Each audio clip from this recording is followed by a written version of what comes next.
Hello everyone, আজকের ভিডিওতে আপনাদের সকলকে স্বাগতম। সো প্রিভিয়াস ভিডিওতে আমরা দেখেছিলাম কি করে পাস্ট কন্টিনিউয়াস টেন্সের ইয়েস নো কোশ্চেনস গুলো বানাতে হয়, অর্থাৎ কেউ কিছু করছিল কি না এই টাইপের প্রশ্নগুলো কিভাবে করতে হয়।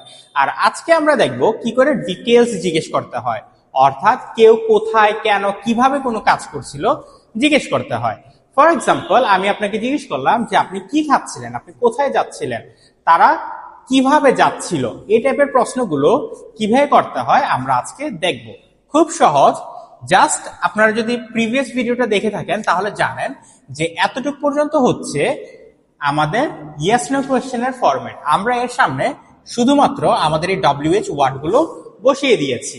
তাহলে এর আগে আমরা দেখেছিলাম যে তুমি কি ঘুমাচ্ছিলা, সেটা কি ছিল যে ওয়্যার ইউ স্লিপিং, তুমি কি ঘুমাচ্ছিলা, তারপর দিয়ে সে কি খাচ্ছিল, ওয়াজ হি ইটিং।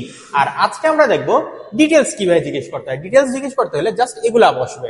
তাহলে ধরে নেন প্রশ্নটা হলো যে তুমি কি ঘুমাচ্ছিলা, লাইক ইয়েস অর নোতে জানতে যাচ্ছি, তুমি কি ঘুমাচ্ছিলা, কি হবে ওয়্যার ইউ স্লিপিং। এখন আমি জানতে চাইলাম তুমি কোথায় ঘুমাচ্ছিলা, খুব সহজ, সামনে দিয়ে জাস্ট ওয়্যার অ্যাড হবে, ওয়্যার ইউ স্লিপিং, তুমি কোথায় ঘুমাচ্ছিলা। তারপর দিয়ে জানতে চাইলাম তুমি কিভাবে ঘুমাচ্ছিলা, হাউ ওয়্যার ইউ স্লিপিং, তুমি কখন ঘুমাচ্ছিলা, when were you sleeping। তারপর দিয়ে জানতে চাইলাম তুমি কেন ঘুমাচ্ছিলা, why were you sleeping। এরপরে দিয়ে জানতে চাইলাম যে ধরে নেন জানতে চাইলাম সে কি পড়ছিল, জানতে চাইলাম হ্যাঁ বা না, সে কি পড়ছিল। এর আগে কি ছিল ইয়েস নো কোশ্চেনে, was he studying।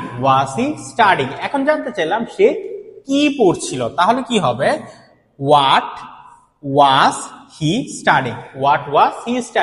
সে কখন পড়ছিল, when was he studying। সে কিভাবে পড়ছিল, how was he studying। তারপর সে কোথায় পড়ছিল, where was he studying। আচ্ছা, এতটুকু পর্যন্ত আমরা বুঝতে পারলাম। আর যদি নেগেটিভ হয়, অর্থাৎ তুমি কেন যাচ্ছিলা না, সে কোথায় খাচ্ছিল না, সে কি করছিল না, তখন ওয়্যার এর জায়গায় ওয়ারেন্ট, ওয়াজ এর জায়গায় ওয়াজেন্ট। যেমন তুমি কেন ঘুমাচ্ছিলা না, কি হবে তুমি কেন ঘুমাচ্ছিলা না, why weren't you sleeping। সে কেন ঘুমাচ্ছিল না, why wasn't he sleeping। সে কেন ঘুমাচ্ছিল না।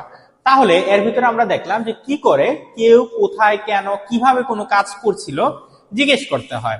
জাস্ট হু এবং হুইচের ব্যাপারটা একটু ইউনিক, এখানের মধ্যে আমাদের সাবজেক্টটা থাকে না, শুধুমাত্র সাবজেক্টটা সিঙ্গুলার নাকি প্লুরাল ওই হিসাবে ওয়াজ অথবা ওয়্যারটা বসে যায়। যেমন কে ঘুমাচ্ছিল, হু ওয়াজ স্লিপিং, কারা ঘুমাচ্ছিল, হু ওয়্যার স্লিপিং।